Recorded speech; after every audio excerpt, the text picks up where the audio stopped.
Assalamualaikum warahmatullahi wabarakatuh. Perkenalkan, nama saya Beni Rahmat, NIM 18042005. Kali ini saya akan mempresentasikan tugas presentasi saya yang berjudul Intervensi yang berfokus pada sumber daya manusia, yang mana untuk memenuhi tugas pada mata kuliah pengembangan organisasi. Langsung saja, terdapat beberapa poin dari intervensi yang berfokus pada sumber daya manusia. Yang pertama itu penempatan sumber daya manusia, perencanaan dan pengembangan karir. Yang ketiga, sistem penghargaan. Poin pertama itu penempatan sumber daya manusia. Menurut Sastro Hadiwiryo tahun 2002 halaman 162 mengemukakan bahwa penempatan kerja adalah proses pemberian tugas dan pekerjaan kepada anggota yang lulus seleksi untuk dilaksanakan sesuai ruang lingkup yang telah ditetapkan, serta mampu mempertanggungjawabkan segala risiko dan kemungkinan yang terjadi atas tugas dan pekerjaan, wewenang, serta tanggung jawab. Penempatan sebagai suatu langkah eksperimental yang sebenarnya bukanlah merupakan sebuah keputusan final. Ada beberapa faktor yang perlu dipertimbangkan dalam penempatan sumber daya manusia. Yang pertama yaitu pendidikan.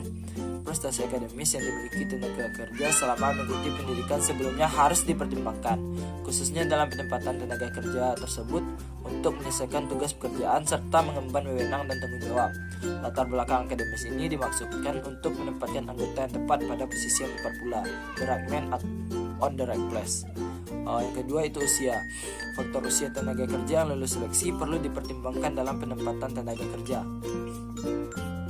Penempatan tenaga kerja berdasarkan usia perlu dilakukan untuk menghindari rendahnya produktivitas yang dihasilkan oleh anggota yang bersangkutan.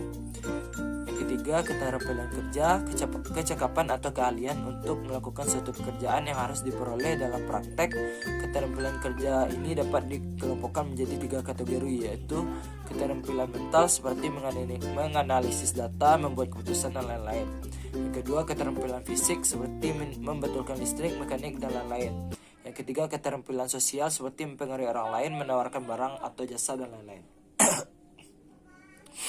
Faktor yang terakhir yaitu pengalaman kerja. Pengalaman bekerja pada pekerjaan sejenis perlu mendapatkan pertimbangan dalam penempatan kerja anggota.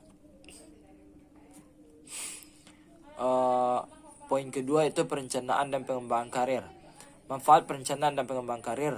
Dengan adanya perencanaan karir, maka anggota dapat, yang pertama itu menurunkan tingkat perputaran anggota turnover, di mana perhatian terhadap karir individual dalam perencanaan karir yang telah ditetapkan akan dapat meningkatkan loyalitas pada anggota di mana mereka bekerja, sehingga akan memungkinkan menurunkan tingkat perputaran anggota. Yang kedua itu mendorong pertumbuhan, di mana perencanaan karir yang baik akan dapat mendorong semangat kerja anggota untuk tumbuh dan berkembang. Dengan demikian motivasi anggota dapat terpelihara. Yang ketiga yaitu memenuhi kebutuhan organisasi akan sumber daya manusia di masa yang akan datang. Selanjutnya, memberikan informasi kepada organisasi dan individu yang lebih baik mengenai jalur potensial karir di dalam suatu organisasi. Terakhir, mengembangkan pegawai yang dapat dipromosikan. Perencanaan karir membantu membangun penawaran internal atas talenta yang dapat dipromosikan untuk mempertemukan dengan lowongan yang disebabkan oleh masa pensiun dan berhenti bekerja dan pengembangan. Poin ketiga yaitu sistem penghargaan. Sistem penghargaan terbagi dua. Sistem penghargaan intrinsik itu menurut Schuster 1985, sistem penghargaan intrinsik berisi penghargaan yang berasal dari respon individu terhadap pekerjaan itu sendiri, yaitu berasal dari transaksi antara seorang individu dengan tugasnya tanpa ikut serta campur tangan pihak ketiga. Penghargaan intrinsik ditentukan oleh individu dalam interaksinya dengan pekerjaan. Contoh, penghargaan intrinsik dapat berupa rasa tanggung jawab, rasa tertantang, rasa unggul, rasa mengontrol, rasa berpartisipasi, dan sebagainya. Manajemen harus merancang pekerjaan sedemikian rupa sehingga penghargaan intrinsik ini dapat dicapai oleh karyawan yang memenuhinya. Yang kedua itu sistem penghargaan ekstrinsik. Penghargaan ekstrinsik menurut Schuster 1985 dan Beers dan Drew 1997 adalah kompensasi yang secara langsung disampaikan dan dikontrol oleh organisasi atau pihak ketiga serta bersifat lebih kasat mata atau mudah dilihat.